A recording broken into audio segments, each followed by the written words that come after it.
Students, I hope by now you are all familiar with the structure of DNA and RNA. DNA and RNA are the two nucleic acids, and in the previous video I also explained about the differences between DNA and RNA. Students, in this session, I will explain about the various types of RNA. Before I start with the types of RNA, let us quickly revise the structure of RNA and the components of the RNA. So, RNA is found in the cytoplasm and nucleolus. Inside the cytoplasm, RNA occurs freely as well as in the ribosomes.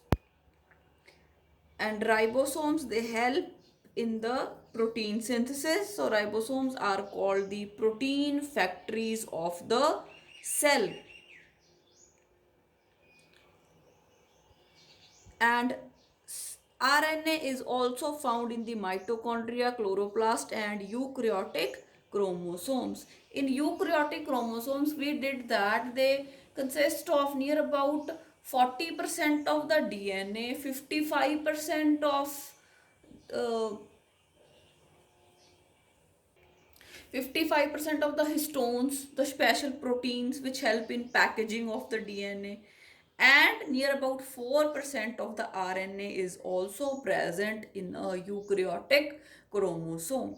Now, RNA is a single stranded structure, whereas DNA is a double stranded structure. RNA is made up of a ribose sugar, and as we know, in the DNA, the hydroxyl group is not there. ठीक है, there is a minus oxygen. So in the ribose sugar, at carbon number 2, a OH group is present. This OH group makes the RNA reactive.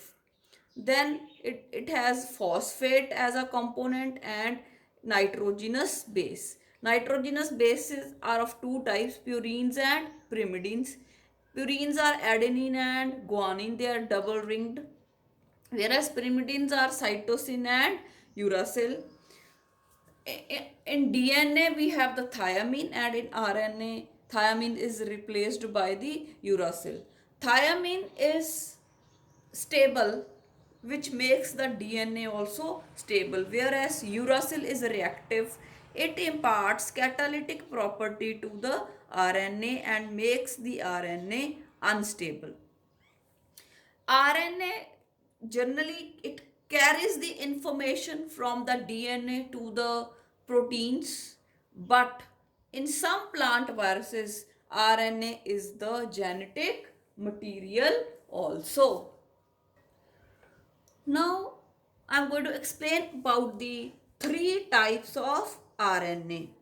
First is messenger RNA. It is also known as mRNA. Second is ribosomal RNA, also known as rRNA. Third is transfer RNA, also known as tRNA. 5% of the total RNA in the cell is the messenger RNA.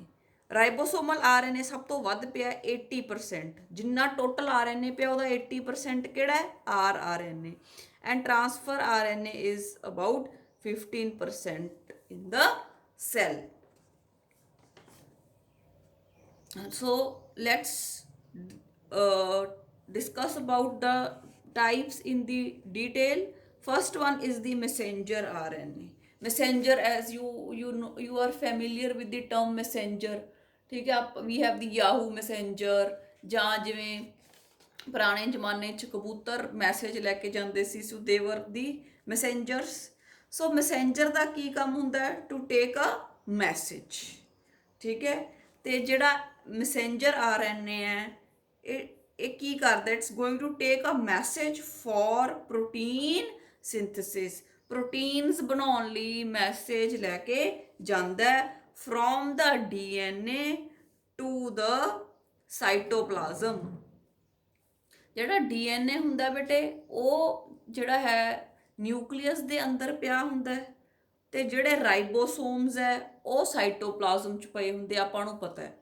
DNA ਜਿਹੜਾ ਹੈ nucleus ਦੇ ਅੰਦਰੋਂ information ਅੰਦਰ ਪਿਆ, ਠੀਕ ਹੈ, ਤੇ nucleus ਤੋਂ ਜਿਹੜੀ ਇਨਫੋਰਮੇਸ਼ਨ ਹੈ ਉਹ ਬਾਹਰ ਆਉਣੀ ਹੈ ਰਾਈਬੋਸੋਮਸ ਤੱਕ, ਕਿਉਂਕਿ ਰਾਈਬੋਸੋਮਸ ਦੇ ਅੰਦਰ ਜਿਹੜੇ ਹੈ ਪ੍ਰੋਟੀਨਸ ਬਣਨੇ ਆ। ਤਾਂ ਉਹ ਡੀਐਨਏ ਨਿਊਕਲੀਅਸ 'ਚ ਪਿਆ ਹੈ, ਰਾਈਬੋਸੋਮ ਸਾਈਟੋਪਲਾਜ਼ਮ 'ਚ ਪਿਆ, ਇੱਕ ਦੂਜੇ ਤੋਂ ਦੂਰ ਪਏ ਹੈ। ਤਾਂ ਮੈਸੇਜ ਕਿੱਦਾਂ ਆਊਗਾ? With the help of the Messenger RNA. Messenger RNA DNA ਤੋਂ ਮੈਸੇਜ ਲਿਆ ਕੇ ਦੇ ਦੂਗਾ ਰਾਈਬੋਸੋਮਸ ਨੂੰ, ਤਾਂ ਕਿ ਪ੍ਰੋਟੀਨ ਸਿੰਥੇਸਿਸ ਹੋ ਸਕੇ। So second is the ribosomal RNA. So this is a most stable type of RNA and it is found in the ribosomes. ਜਿਹੜਾ RNA ਰਾਈਬੋਸੋਮਸ ਦੇ ਵਿੱਚ ਪਿਆ ਹੈ ਉਹਨੂੰ ਕਹਿੰਦੇ ਆ ਰਾਈਬੋਸੋਮਲ RNA। ਰਾਈਬੋਸੋਮਸ ਕਿੱਥੇ ਪਿਆ? ਇਨ ਦਾ ਸਾਈਟੋਪਲਾਜ਼ਮ। ਇਹਦਾ ਕੰਮ ਹੈ ਕਿ ਜਿਹੜਾ ਮੈਸੇਂਜਰ RNA ਮੈਸੇਜ ਲੈ ਕੇ ਆਇਆ ਹੈ, ਠੀਕ ਹੈ, ਉਹਦੀ ਪ੍ਰੋਪਰ ਅਲਾਈਨਮੈਂਟ ਹੋ ਸਕੇ, ਉਹ ਪ੍ਰੋਪਰ ਤਰੀਕੇ ਨਾਲ ਲੱਗ ਸਕੇ ਰਾਈਬੋਸੋਮ ਦੇ ਅੰਦਰ, ਤਾਂ ਕਿ ਜਿਹੜੀ ਪ੍ਰੋਟੀਨ ਸਿੰਥੇਸਿਸ ਹੈ ਉਹ ਸਹੀ ਤਰੀਕੇ ਦੀ ਹੋ ਸਕੇ। ਇਹ ਬੇਟੇ ਹੈਲਪ ਕਰਦਾ ਹੈ ਕਿ ਜੋ ਪ੍ਰੋਟੀਨਸ ਕਿਵੇਂ ਬਣਨਗੇ, ਕਿੱਥੋਂ ਬਣਦੇ ਆ ਪ੍ਰੋਟੀਨਸ? ਅਮਾਈਨੋ ਐਸਿਡਸ ਤੋਂ। ਤੇ ਅਮਾਈਨੋ ਐਸਿਡਸ ਇੱਕ ਦੂਜੇ ਦੇ ਨਾਲ ਕਿਵੇਂ ਲਿੰਕ ਕਰਦੇ ਆ? ਥਰੂ ਅ ਪੈਪਟਾਈਡ ਬੌਂਡ, ਠੀਕ ਹੈ। ਤਾਂ ਇਸ ਕਰਕੇ ਜਿਹੜੇ ਰਾਈਬੋਸੋਮਲ RNA it helps in the formation of the peptide bond. ਜਿਹੜਾ ਰਾਈਬੋਸੋਮਲ RNA ਹੈ ਲੀਨੀਅਰ ਹੁੰਦਾ, ਇੱਕ ਲਾਈਨ ਦੇ ਵਿੱਚ ਪਿਆ ਹੁੰਦਾ, and it is coiled and it is a stable structure, it does not get degraded. So this is about the ribosomal RNA.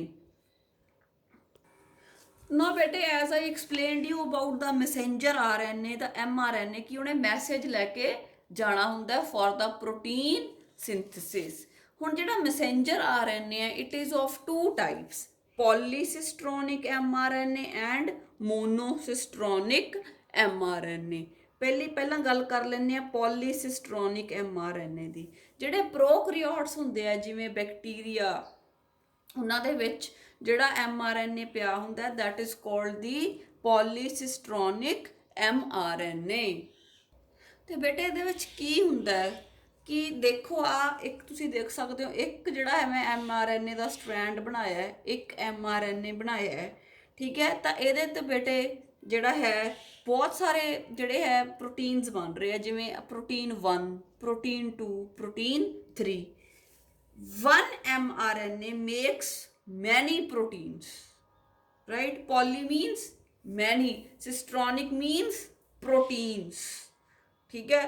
ਜਦੋਂ ਇੱਕ mRNA ਬਹੁਤ ਸਾਰੇ ਪ੍ਰੋਟੀਨਸ ਬਣਾਉਂਦਾ ਹੈ, we call it as polycistronic. Poly means many, cistronic means proteins, and these proteins are simple proteins ਹੁੰਦੇ ਆ ਜਿਹੜੇ ਪ੍ਰੋਕੈਰੀਓਟਸ ਦੇ ਅੰਦਰ ਬਣਦੇ ਆ। ਜਿਹੜਾ ਬੇਟੇ mRNA ਦਾ ਸਟ੍ਰੈਂਡ ਹੁੰਦਾ ਹੈ ਉਹ ਸਾਰੇ ਦਾ ਸਾਰਾ ਜਿਹੜਾ ਹੈ ਉਹ ਇਹ ਨਹੀਂ ਕਿ ਉਹ ਸਾਰਾ ਹੀ ਪ੍ਰੋਟੀਨਸ ਬਣਾਊਗਾ, ਉਹਦੇ ਅੰਦਰ ਕੁਝ ਇਹੋ ਜਿਹੇ ਪਾਰਟਸ ਵੀ ਪਏ ਹੁੰਦੇ ਆ ਜਿਨ੍ਹਾਂ ਤੋਂ ਪ੍ਰੋਟੀਨਸ ਨਹੀਂ ਬਣਦੇ। ਜਿਵੇਂ ਮੈਂ ਆ ਲਾਈਟ ਬਲੂ ਕਲਰ ਦਾ ਵਿੱਚੋਂ ਦਿਖਾਇਆ ਹੈ, ਠੀਕ ਹੈ।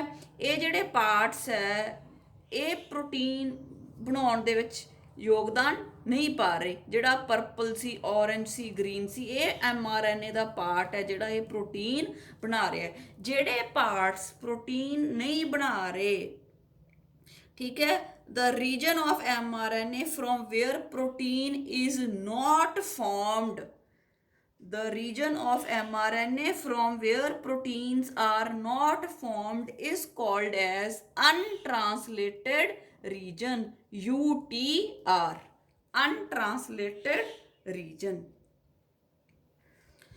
फिर बेटे ਜਿਹੜੀ ਇੱਕ ਹੋਰ ਜਿਹੜੀ ਇੰਪੋਰਟੈਂਟ ਚੀਜ਼ ਹੈ ਉਹ ਇਹ ਦੇਖਣ ਵਾਲੀ ਹੈ ਕਿ ਜਿਹੜਾ mRNA ਦਾ 5' ਐਂਡ ਹੈ, ਆ 3' ਐਂਡ ਹੈ। ਜਿਹੜਾ 5' ਐਂਡ ਹੈ ਉਹਦੇ ਉੱਪਰ ਬੇਟੇ ਇੱਕ ਸਪੈਸ਼ਲ ਸੀਕੁਐਂਸ ਪਿਆ ਹੁੰਦਾ ਹੈ, Shine Dalgarno sequence, Shine Dalgarno sequence on the 5 dash end, ਠੀਕ ਹੈ। ਐਂਡ ਇਹ ਜਿਹੜਾ ਹੈਗਾ ਇਹ ਹੈਲਪ ਕਰਦਾ ਹੈ for the attachment of another jean, for the attachment of another jean.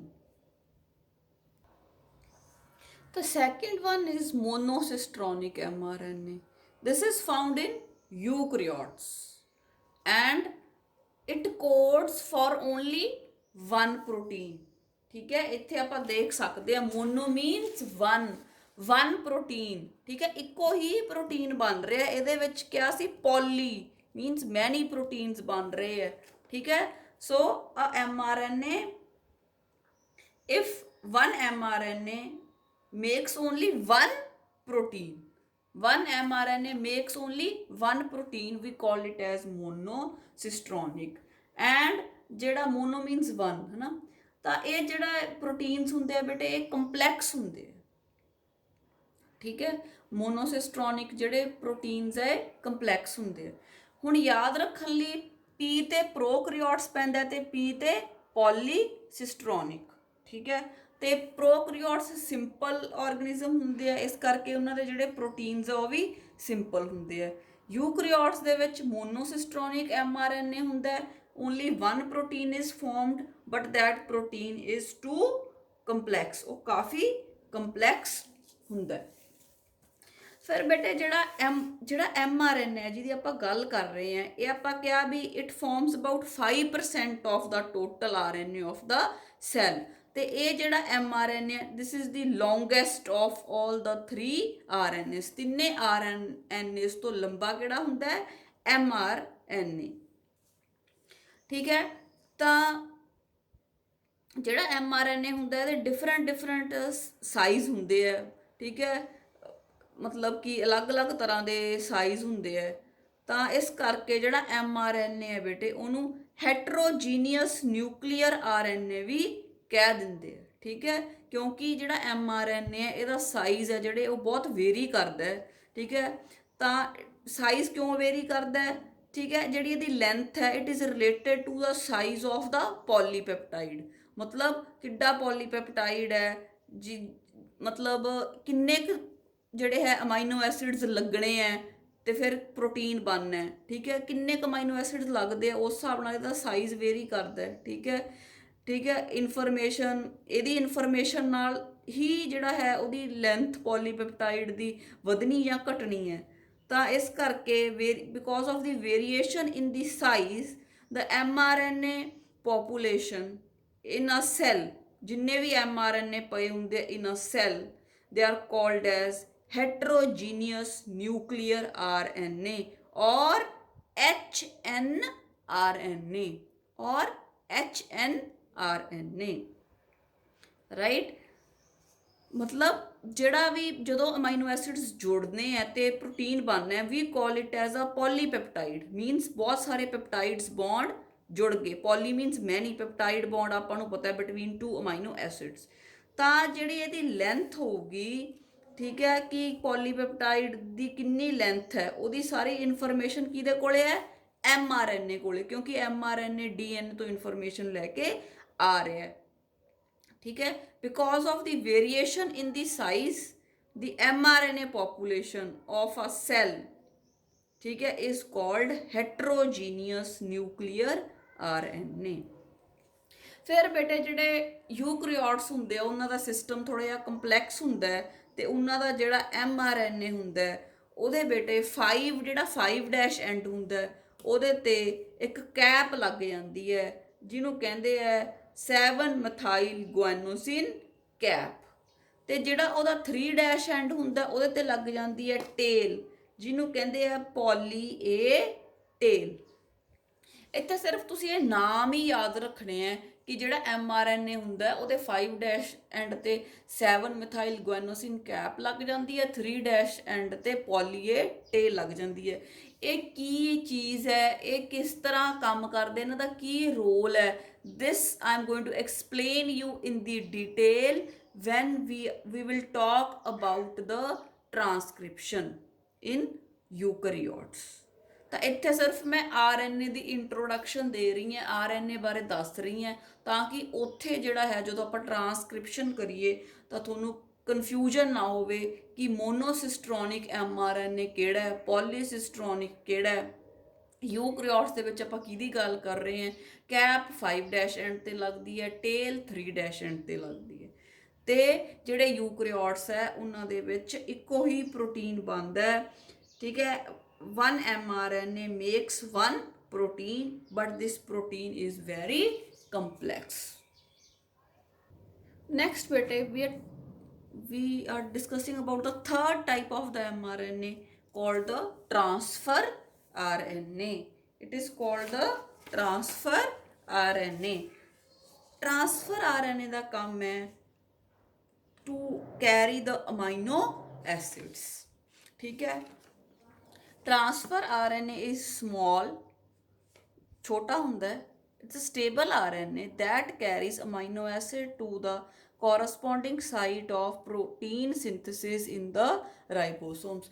ਕਹਿੰਦਾ ਇਹ ਉਹ RNA ਆ ਜਿਹੜਾ ਬਹੁਤ ਛੋਟਾ ਹੈ, ਸਟੇਬਲ ਹੈ, ਤੇ ਇਹ ਅਮਾਈਨੋ ਐਸਿਡਸ ਨੂੰ ਰਾਈਬੋਸੋਮਸ ਤੱਕ ਲੈ ਕੇ ਜਾਂਦਾ ਹੈ, ਰਾਈਬੋਸੋਮਸ ਦੇ ਉਸ ਪਾਰਟ ਤੱਕ ਲੈ ਕੇ ਜਾਂਦਾ ਹੈ ਜਿੱਥੇ ਪ੍ਰੋਟੀਨ ਸਿੰਥੇਸਿਸ ਹੋਣੀ ਹੁੰਦੀ ਹੈ, ਜਿੱਥੇ ਪ੍ਰੋਟੀਨ ਫਾਰਮੇਸ਼ਨ ਹੋਣੀ ਹੁੰਦੀ ਹੈ, ਠੀਕ ਹੈ।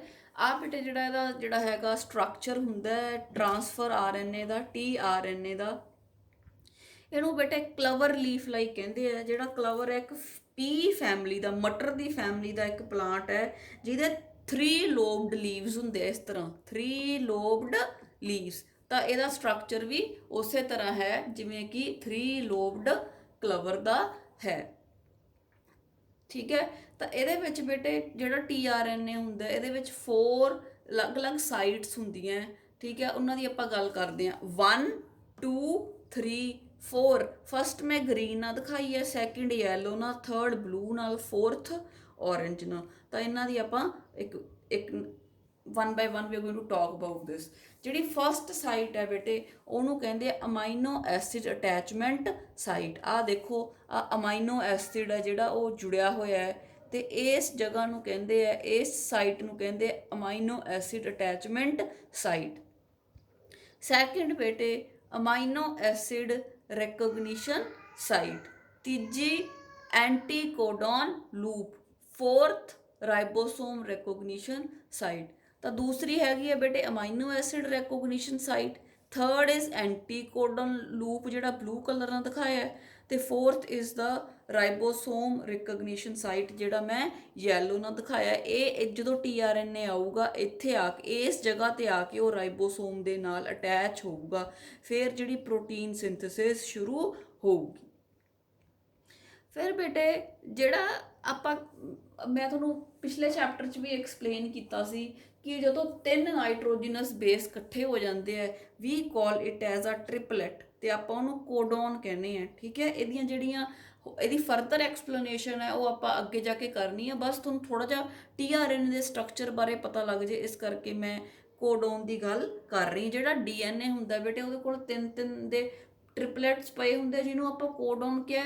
ਜਿਹੜਾ tRNA ਹੁੰਦਾ ਇਹਦੇ ਕੋਲੇ ਬੇਟੇ ਉਦੋਂ ਓਪੋਜ਼ਿਟ ਜਿਹੜੇ ਹੈਗੇ ਆ ਟ੍ਰਿਪਲੇਟ ਪਿਆ ਹੁੰਦਾ, ਉਦੋਂ ਓਪੋਜ਼ਿਟ ਬੇਸ ਪੇਅਰਸ ਪਏ ਹੁੰਦੇ ਆ ਜਿਹਨੂੰ ਆਪਾਂ ਕਹਿੰਦੇ ਆ ਐਂਟੀਕੋਡੋਨ, ਠੀਕ ਹੈ। ਜਦੋਂ ਇੱਥੇ ਆ ਕੇ ਬੇਟੇ mRNA ਜਿਹੜਾ ਹੈ mRNA ਇਨਫੋਰਮੇਸ਼ਨ ਲੈ ਕੇ ਆਉਂਦਾ ਨਾ DNA ਦੀ, ਤਾਂ ਇਹ ਜਿਹੜਾ ਆ ਐਂਟੀਕੋਡਨ ਹੁੰਦਾ ਇਹ mRNA ਦੇ ਕੋਡੋਨ ਰੀਜਨ ਦੇ ਉੱਤੇ ਬਾਈਂਡ ਕਰ ਜਾਂਦਾ ਤੇ ਫਿਰ ਪ੍ਰੋਟੀਨ ਸਿੰਥੇਸਿਸ ਸ਼ੁਰੂ ਹੁੰਦੀ ਹੈ, ਠੀਕ ਹੈ। ਆ ਜਿਹੜੀ ਜਗ੍ਹਾ ਬੇਟੇ ਇੱਥੇ ਅਮਾਈਨੋ ਐਸਿਡ ਨੂੰ ਜਿਹੜਾ ਹੈਗਾ ਆਪਾਂ ਕਹਿ ਸਕਦੇ ਹਾਂ ਰੈਕੋਗਨੀਸ਼ਨ ਸਾਈਟ ਹੈ ਤੇ ਅਟੈਚਮੈਂਟ ਸਾਈਟ ਹੈ। ਇਹ ਜਿਹੜਾ ਹੈਗਾ ਇੱਕ ਲੂਪ ਹੈ ਆਪਣਾ ਜਿਹਨੂੰ ਆਪਾਂ ਕਹਿੰਦੇ ਆ ਡੀ ਲੂਪ, ਰਾਈਟ। ਤਾਂ ਇਹ ਜਿਹੜੇ ਸੀਗੇ ਡਿਫਰੈਂਟ ਸਾਈਟ ਸੀਗੇ ਤੇ structure of tRNA। tRNA carries amino acids to the ribosomes where the protein synthesis has to take place. Now is the RNA world. ਹੁਣ ਬੇਟੇ ਇਹ ਮੰਨਿਆ ਜਾਂਦਾ ਹੈ, ਹੁਣ ਆਪਾਂ ਨੂੰ ਪਤਾ ਹੈ ਇੰਨਾ, ਆਪਾਂ ਨੂੰ ਦੋ ਚੀਜ਼ਾਂ ਪਤਾ ਲੱਗ ਗਈਆਂ ਕਿ ਦੋ ਤਰ੍ਹਾਂ ਦੇ ਨਿਊਕਲਿਕ ਐਸਿਡਸ ਹੈ, ਡੀਐਨਏ ਐਂਡ ਆਰਐਨਏ। ਤੇ ਜਿਹੜਾ ਡੀਐਨਏ ਹੈ ਉਹ ਮੋਸਟਲੀ ਬਹੁਤ ਸਾਰੇ ਜਿਹੜੇ ਆਰਗੇਨਿਜ਼ਮਸ ਹੈ, ਲਿਵਿੰਗ ਆਰਗੇਨਿਜ਼ਮਸ ਹੈ, ਉਹਨਾਂ ਦੇ ਵਿੱਚ ਜੈਨੇਟਿਕ ਮਟੀਰੀਅਲ ਕੌਣ ਹੈ? ਡੀਐਨਏ। ਕੁਝ ਵਾਇਰਸਿਸ ਹਨ ਜਿਨ੍ਹਾਂ ਦੇ ਵਿੱਚ ਜਿਹੜਾ ਜੈਨੇਟਿਕ ਮਟੀਰੀਅਲ ਹੈ ਦੈਟ ਇਜ਼ ਦੀ ਆਰਐਨਏ। ਠੀਕ ਹੈ। ਆਰਐਨਏ ਦਾ ਜਿਹੜਾ ਹੈ ਕੰਮ ਹੈ to carry the information. DNA ਦਾ ਮੇਨ ਕੰਮ ਹੈ to store the genetic information. ਪਰ ਜਿਹੜੇ ਵਾਇਰਸਿਸ ਹੈ ਉਹਨਾਂ ਦੇ ਵਿੱਚ ਆਰਐਨਏ ਹੀ ਸਟੋਰ ਕਰਦਾ ਤੇ ਆਰਐਨਏ ਹੀ ਟਰਾਂਸਫਰ ਕਰਦਾ। ਹੁਣ ਬੇਟੇ ਸਾਇੰਟਿਸਟ ਦਾ ਇਹ ਮੰਨਣਾ ਹੈ ਕਿ ਦੋਨਾਂ ਦੇ ਵਿੱਚੋਂ, ਡੀਐਨਏ ਦੇ ਵਿੱਚੋਂ ਤੇ ਆਰਐਨਏ ਦੇ ਵਿੱਚੋਂ, ਜਿਹੜਾ ਪਹਿਲਾਂ ਆਇਆ ਜੈਨੇਟਿਕ ਮਟੀਰੀਅਲ ਉਹ ਸੀਗਾ ਆਰਐਨਏ। ਪਹਿਲਾਂ ਆਰਐਨਏ ਹੀ ਜੈਨੇਟਿਕ ਮਟੀਰੀਅਲ ਸੀ। ਜਿਹੜਾ ਡੀਐਨਏ ਹੈ ਉਹ ਆਰਐਨਏ ਤੋਂ ਹੀ ਅੱਗੇ ਬਣਿਆ ਹੈ। ਤਾਂ ਆਰਐਨਏ ਨੂੰ ਕਿਉਂ ਮੰਨਿਆ ਕਿ ਇਹ ਜੈਨੇਟਿਕ ਮਟੀਰੀਅਲ ਪਹਿਲਾਂ, it why RNA is the first genetic material? Because number 1, RNA is capable of both storing and catalyzing chemical reactions। RNA store ਵੀ ਕਰ ਸਕਦਾ ਇਨਫੋਰਮੇਸ਼ਨ, ਅੱਗੇ ਪਾਸ ਵੀ ਕਰ ਸਕਦਾ, ਤੇ ਇਹ ਜਿਹੜੇ ਕੈਮੀਕਲ ਰਿਐਕਸ਼ਨਸ ਹੈ ਉਹਨਾਂ ਦੇ ਵਿੱਚ ਐਜ਼ ਅ ਕੈਟਾਲਿਸਟ ਵੀ ਕੰਮ ਕਰ ਸਕਦਾ। ਇਹ ਬੇਟੇ RNA ਜਿਹੜਾ ਇਟ ਇਜ਼ essential, ਜ਼ਰੂਰੀ ਹੈ for the different life processes like metabolism, like translation. Translation ਹੁੰਦਾ ਹੈ formation of proteins is called as translation. Splicing, ਅੱਗੇ ਜਾ ਕੇ ਟਰਮਸ ਤੁਹਾਨੂੰ ਸਮਝ ਆਉਣਗੀਆਂ। ਠੀਕ ਹੈ। ਇਹ ਸਾਰੀਆਂ ਜਿਹੜੇ ਬੋਡੀ ਦੇ ਵਿੱਚ ਪ੍ਰੋਸੈਸਿਸ ਹੋ ਰਹੇ ਹੈ ਇਹ RNA ਦੀ ਹੈਲਪ ਦੇ ਨਾਲ ਹੀ ਹੋ ਰਹੇ ਹੈ। ਫਿਰ ਬੇਟੇ ਜਿਹੜਾ ਡੀਐਨਏ ਹੁੰਦਾ ਉਹ ਸਿੱਧੇ ਤਰ੍ਹਾਂ ਨਾਲ ਪ੍ਰੋਟੀਨਸ ਨਹੀਂ ਬਣਾ ਸਕਦਾ, ਪਰ ਜਿਹੜਾ ਆਰਐਨਏ ਹੈ ਉਹ ਸਿੱਧਾ ਹੀ ਡਾਇਰੈਕਟਲੀ ਪ੍ਰੋਟੀਨਸ ਬਣਾ ਸਕਦਾ and hence easily express the characters. ਤਾਂ it was established that RNA is the first genetic material. ਠੀਕ ਹੈ। ਫਿਰ ਬੇਟੇ ਫਿਰ ਉਹ ਕਹਿੰਦੇ ਕਿ ਜਿਹੜਾ ਡੀਐਨਏ ਹੈ ਉਹ ਆਰਐਨਏ ਤੋਂ ਹੀ ਬਣਿਆ ਹੈ। ਜਿਹੜਾ ਆਰਐਨਏ ਦਾ ਸਟਰਕਚਰ ਸੀ ਉਹਦੇ ਵਿੱਚ ਕੈਮੀਕਲ ਚੇਂਜਸ ਆਈਆਂ। ਠੀਕ ਹੈ। ਜਿਹੜਾ ਰਾਈਬੋਸ ਸ਼ੂਗਰ ਸੀ ਉਹਦੇ ਤੋਂ ਡੀਆਕਸੀ ਰਾਈਬੋਸ ਸ਼ੂਗਰ ਬਣ ਗਈ, ਤੇ ਜਿਹੜਾ ਸਿੰਗਲ ਸਟ੍ਰੈਂਡਡ ਆਰਐਨਏ ਸੀ ਉਹਦੇ ਤੋਂ ਡਬਲ ਸਟ੍ਰੈਂਡਡ ਡੀਐਨਏ ਬਣ ਗਿਆ। ਪਹਿਲਾਂ ਆਰਐਨਏ ਸੀ, ਫਿਰ ਉਹਦੇ ਵਿੱਚ ਉਹਦੇ ਸਟਰਕਚਰ ਦੇ ਵਿੱਚ ਚੇਂਜਸ ਆਈਆਂ ਤੇ ਡੀਐਨਏ ਬਣ ਗਿਆ। ਪਰ ਬੇਟੇ ਆਰਐਨਏ ਨੂੰ ਨਾ ਇੱਕ ਚੰਗਾ ਜੈਨੇਟਿਕ ਮਟੀਰੀਅਲ ਨਹੀਂ ਮੰਨਿਆ ਜਾਂਦਾ। ਕਿਉਂ ਨਹੀਂ ਮੰਨਿਆ ਜਾਂਦਾ? Why RNA is not considered as a better genetic material? Because RNA ਦੇ ਵਿੱਚ ਆਪਾਂ ਨੂੰ ਪਤਾ ਹੈ ਜਿਹੜਾ ਹੈਗਾ ਰਾਈਬੋਸ ਸ਼ੂਗਰ ਹੈ ਜਿਹਦੇ ਕੋਲੇ ਸੈਕਿੰਡ ਕਾਰਬਨ ਤੇ ਹਾਈਡਰੋਕਸਲ ਗਰੁੱਪ ਹੈ। ਹਾਈਡਰੋਕਸਲ ਗਰੁੱਪ ਬਹੁਤ ਰਿਐਕਟਿਵ ਹੁੰਦਾ ਹੈ, ਇਸ ਕਰਕੇ RNA ਸਟੇਬਲ ਨਹੀਂ ਹੁੰਦਾ। RNA ਦੇ ਵਿੱਚ ਬੇਟੇ ਯੂਰਾਸਿਲ ਪਿਆ ਹੁੰਦਾ ਹੈ, ਤੇ ਜਿਹੜਾ ਕਿ ਯੂਰਾਸਿਲ ਹੈ ਉਹ ਬਹੁਤ ਜ਼ਿਆਦਾ ਜਿਹੜਾ ਰਿਐਕਟਿਵ ਹੈ ਤੇ ਉਹ ਆਰਐਨਏ ਨੂੰ ਕੈਟਾਲਿਟਿਕ ਬਣਾ ਦਿੰਦਾ ਹੈ, ਤੇ ਆਰਐਨਏ ਕੈਮੀਕਲ ਰਿਐਕਸ਼ਨਸ ਕਰਦਾ ਤੇ ਈਜ਼ੀਲੀ ਡੀਗ੍ਰੇਡੇਬਲ ਹੈ। ਇਸ ਕਰਕੇ ਆਰਐਨਏ ਨੂੰ ਇੱਕ ਚੰਗਾ ਜੈਨੇਟਿਕ ਮਟੀਰੀਅਲ ਨਹੀਂ ਮੰਨਿਆ ਜਾਂਦਾ। ਫਿਰ ਬੇਟੇ next, why DNA is considered as a better genetic material? ਡੀਐਨਏ ਨੂੰ ਜ਼ਿਆਦਾ ਅੱਛਾ ਮੰਨਿਆ ਜਾਂਦਾ ਕਿਉਂਕਿ ਡੀਐਨਏ ਸਟੇਬਲ ਹੈ, ਕਿਉਂਕਿ ਡੀਐਨਏ ਦੇ ਵਿੱਚ ਥਾਇਆਮੀਨ ਪਿਆ ਹੈ, ਡੀਐਨਏ ਦਾ ਡਬਲ ਹੈਲਿਕ ਸਟਰਕਚਰ ਹੈ ਤੇ ਏਜ ਦੇ ਨਾਲ ਡੀਐਨਏ ਨਹੀਂ ਬਦਲਦਾ। So DNA is more stable, so it is a better genetic material. ਤੇ ਡੀਐਨਏ ਕੋਲੇ ਬੇਟੇ ਜ਼ਿਆਦਾ ਵਧੀਆ ਮਸ਼ੀਨਰੀ ਹੈ। ਡੀਐਨਏ ਪ੍ਰੂਫ ਰੀਡਿੰਗ ਕਰ ਸਕਦਾ ਹੈ, ਜੇ ਕੋਈ ਗਲਤ ਬੇਸ ਲੱਗ ਗਏ ਉਹਨੂੰ ਈਜ਼ੀਲੀ ਚੇਂਜ ਕਰ ਸਕਦਾ ਹੈ। ਡੀਐਨਏ ਡੈਮੇਜ ਹੋ ਗਿਆ ਉਹਨੂੰ ਈਜ਼ੀਲੀ ਰਿਪੇਅਰ ਕਰ ਸਕਦਾ ਹੈ। So DNA is considered a better genetic material as compared to RNA. But you must remember that RNA is the first genetic material. DNA ਫਿਰ RNA ਤੋਂ ਹੀ ਬਣਿਆ by some changes in the structure of the RNA. But RNA is not stable, so it is not a good genetic material, whereas DNA is stable and is considered as a better genetic material than RNA.